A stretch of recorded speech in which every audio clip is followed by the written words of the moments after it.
we're still in the Chatham database, and we've created the visit data report.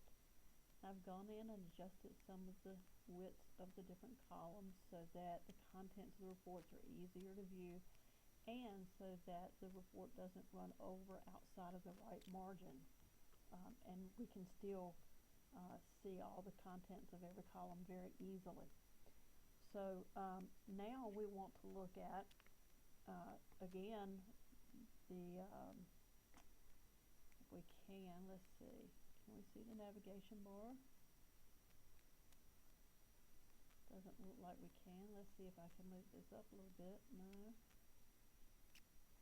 So let me click inside of this,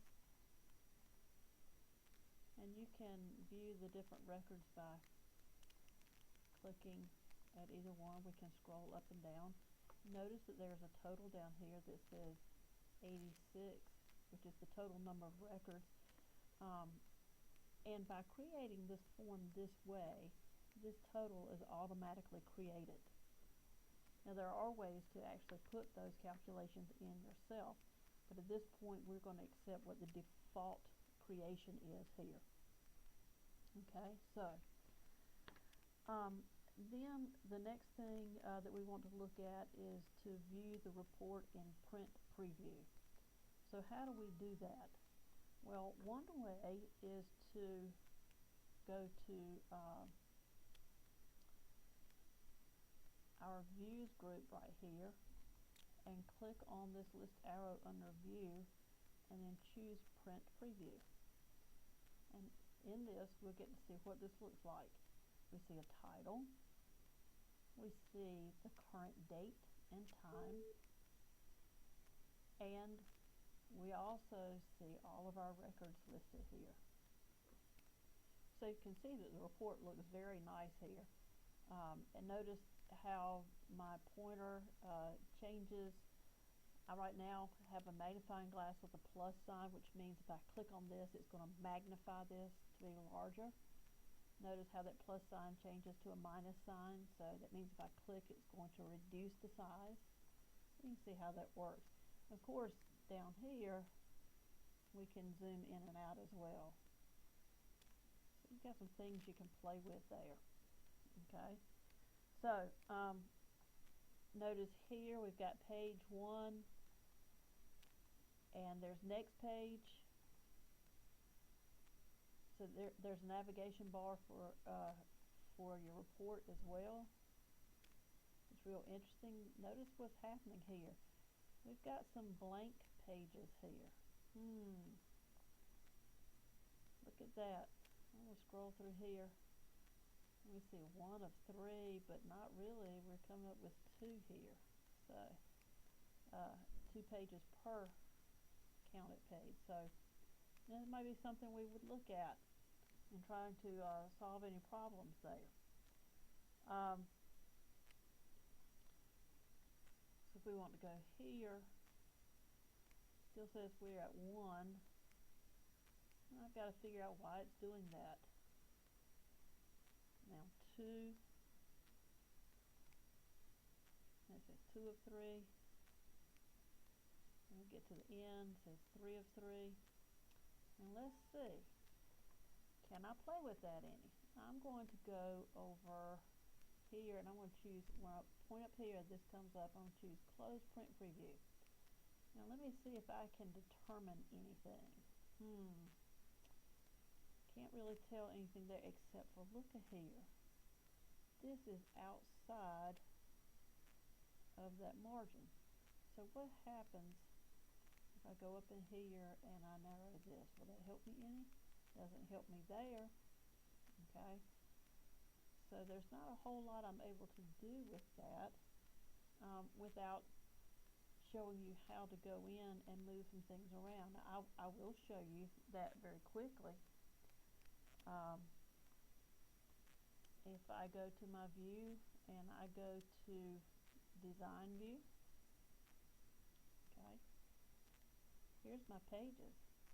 That's where my page is coming from. Now you don't have to know this right now, but I'm showing it to you because it's making the print preview look kind of funky there with page 1 of 3 being a full page and then a blank page, and then we have 2 of 3, and so on. So what I need to do is I'm going to get my crosshair here, and I'm going to move this over and try to line it up a little better. Okay, and now I'm going to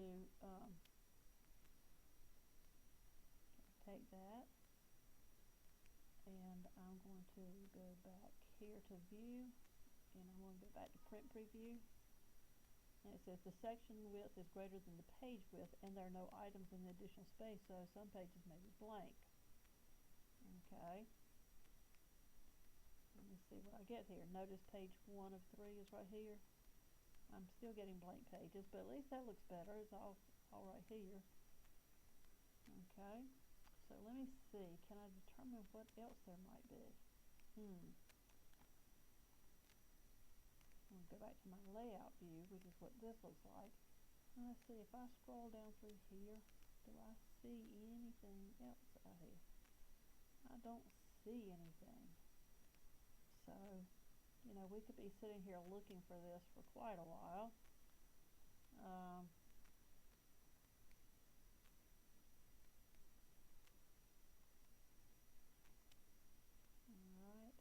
and I don't want to waste our time, because I am going to have to play with that and find what that is. Now these extra lines went away. Let's see what happens now.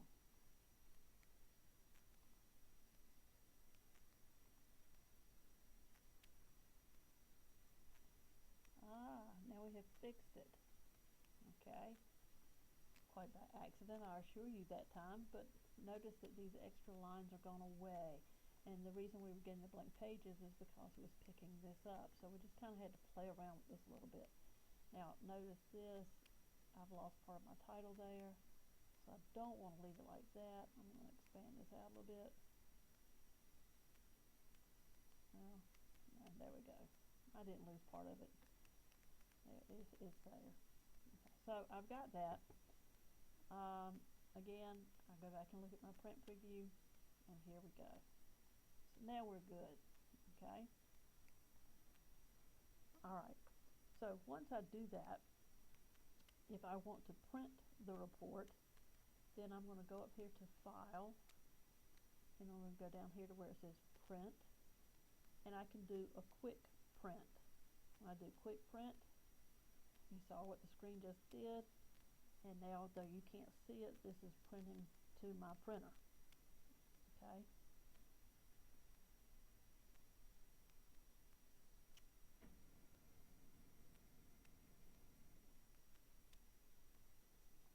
Now, I did that before I saved. I could have saved first. I'm going to go here and do my save, and this is called Visit, and they want us to call this Visit Details. So instead of starting typing, if I start typing now with that highlighted, the word I type in will replace whatever's highlighted. I'm going to click at the end of that, and now I'm going to type in details and say OK. And now you'll see the report pops up over here. Okay, I'm finished with this now. My current tab is Visit Details, so if I click the X here, it closes Visit Details. And then I want to close Visit. That's now my current tab. So my screen tip says Close Visit, and so I want to do that as well.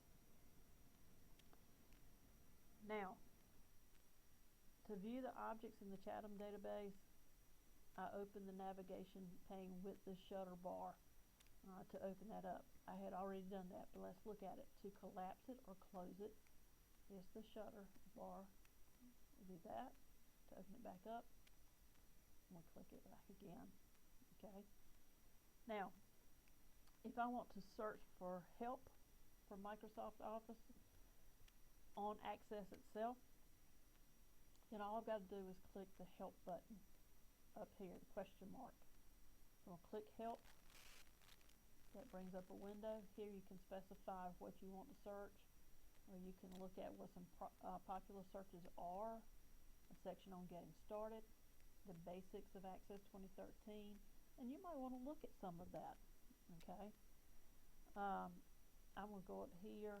An example your book has you do is look for navigation pane.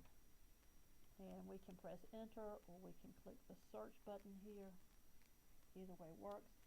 And notice that we have several topics that come up regarding the navigation pane. And any of these in the blue are links. You know they're links to when you point up to them, and your arrowhead changes to a hand with the index finger pointing up. It means you can click on that and it takes you somewhere else to view information about that. So like here, if I click on that, it takes me to some information. Then you see other links that are also in that. My arrow here takes me back to the previous screen, and so on. So if I want to manage database objects in the navigation pane, it tells me how to do that as well. It draws out illustrations for me, and so on. So a good way to get help. So I'm going to close my help screen. Okay. And then how do I manage my database? One of the main tasks involved in working with the database software is managing the databases and the data that they contain. Some things include things like compacting and repairing a database, or backing it up and restoring it. By managing your database, you can ensure that they operate in the most efficient way and that they contain data that is secure, so that you can work effectively with that data. Now, what is compacting and repairing? Whenever you open an Access database and work in it, the size of the database increases. And when you delete records, or when you delete or replace database objects, such as queries, forms, reports, then the storage space that had been occupied by the deleted or replaced records or objects does not automatically become available for other records or other objects. So to make this space available, you need to compact your database so that it rearranges the data and the objects in the database in a way to decrease the file size of the database. And then that means that you're making more useful and efficient use of your storage space. And when you do that, you enhance the performance of the database as well, not to mention enhancing the performance of your computer overall. So whenever you compact a database, Access repairs the database at the same time if it's needed. And in some cases, Access detects that a database is damaged when you try to open it, and gives you the option to compact and repair it at that time. So your database might become damaged or corrupted if you exit the Access program suddenly by turning off the computer, or you have a power surge or a power outage, and all of a sudden it goes out without you actually closing Access or quitting Access. So this can cause damage to your database and to the data that's in the file. So you might end up needing to do a compact and repair in order to fix it. It won't fix it every time, but it does sometimes fix it, so you want to try it. Access also allows you to set an option to compact and repair a database file automatically every time you close it. There again, another option you might take on. So how do I compact and repair the Chatham database? Well, we're going to do that by going to File, okay, and we've got Compact and Repair the database, so we're going to choose that, okay. All right. And so here we are. We didn't really see what happened there. Let's try it again. Compact and repair. And you'll see that the backstage view closed, and we're back at the home tab.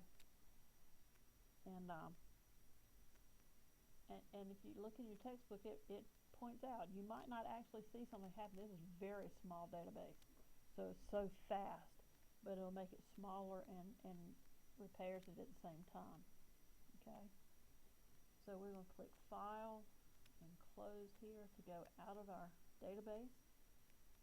Now, backing up the database and restoring, backing up is making a copy, so that you'll have a backup copy should something happen to the one you have.